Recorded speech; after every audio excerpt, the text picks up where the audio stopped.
মোর একটা কথা যদি শোনে মনটা কয় বাড়ি থেকে বের করে দেন। তুই মোর বাড়ি থেকে বেরিয়ে যা, কারণ সরকারি ঘরের প্রথম কিস্তির ৬০০০ টাকা মোর অ্যাকাউন্টে ঢুকছে। এখন এই ৬০০০ টাকা দিয়ে এই কাঁচা ঘর ভাঙিয়ে মুই পাকা ঘর করিম, আর এই ঘর তো মুই থাকিরও দিম না।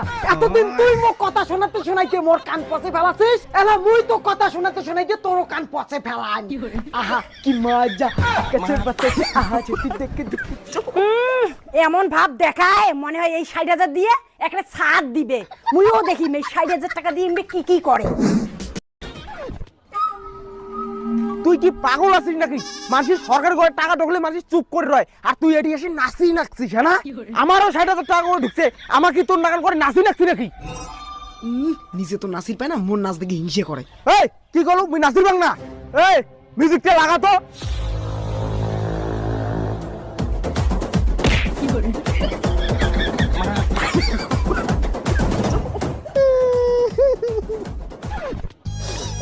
আরে ইমরারও কান দিকে। আরে ইমের বিল্ডিং বাড়ি আছে না, তার জন্য সরকারি ঘর ঢোকে নাই, তার জন্য মনে হয় কান্দি লাগছে। কাই করে মোর সরকারি ঘর ঢোকে নাই? আমার বিল্ডিং বাড়ি আছে তা কি হইছে? আমার আর দুইটি ঘর আছে, মোর নামে একটা, মোর মার নামে একটা। তাহলে ফির কান্দি লাগছেন কে? তোর নাচ দেখে মোর কান্দন বেরিয়েছে, তোর যে ভয়ঙ্কর নাচ। তাহলে সরকারি ঘর তো সবাই পাইছে না, তাহলে ভোটটা কিন্তু এবার আমাকে দিবেন। নেতা সাহেব,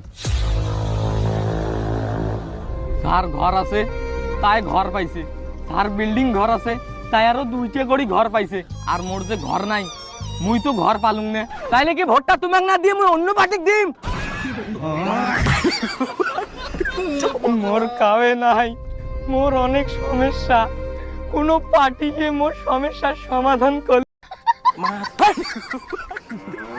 শোন, তো সব সমস্যার সমাধান মুই করিম। ক তোর কি কি সমস্যা? দাদা মোর ঘর নাই। আরে সামনেই ভোট, তুই এবারে ভোটটা আমাকে দে, তারপরে মুই তো ঘর দিয়ে দিবি। দাদা মোর কাজকর্ম চাকরি বাকরি কিছুই নাই। এবারের ভোটটা তুই মোক দে, মুই তোর কর্মসংস্থানের ব্যবস্থা করে দিবি। দাদা মোর বউ নাই। এবারের ভোটটা তুই মোক দে, মুই তোর বউয়ের ব্যবস্থা করে দিবি। মোর কষ্টটা বুঝলেন না, আর তোমার খালি ভোট ভোট।